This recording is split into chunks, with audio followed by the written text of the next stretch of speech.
Dhoraji police division વિસ્તારના city police station અને તાલુકા police station વિભાગ દ્વારા લોક દરબારનું આયોજન કરવામાં આવ્યું હતું. કાર્યક્રમમાં જિલ્લા પોલીસ વડા વિજયસિંહ ગુર્જર ખાસ ઉપસ્થિત રહ્યા હતા. લોક દરબારમાં નાગરિકોના પ્રશ્નો સાંભળી માર્ગદર્શન આપવામાં આવ્યું હતું.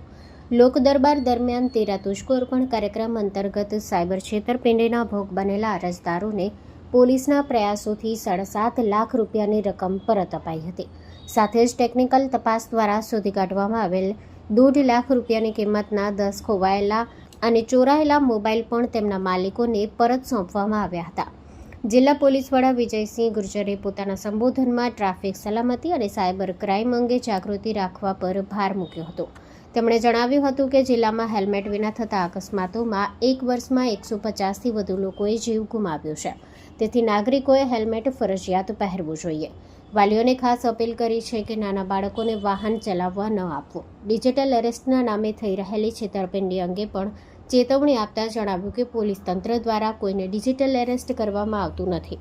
સાથે જ કોઈને પોતાનું બેંક એકાઉન્ટ ભાડે કે ઉપયોગ માટે ન આપવાની સલાહ આપી. Story report by Kaushal Solanki, Dhoraji. Mangal medical store. દરેક પ્રકારની દવાઓ પર ડિસ્કાઉન્ટ મળશે. હોસ્પિટલ રોડ, કોસ્મોસ બેંકની બાજુમાં, ડૉક્ટર દમયંતીબેન ગણાત્રા હોસ્પિટલની સામે, ભુજ. Mobile number 9428234840.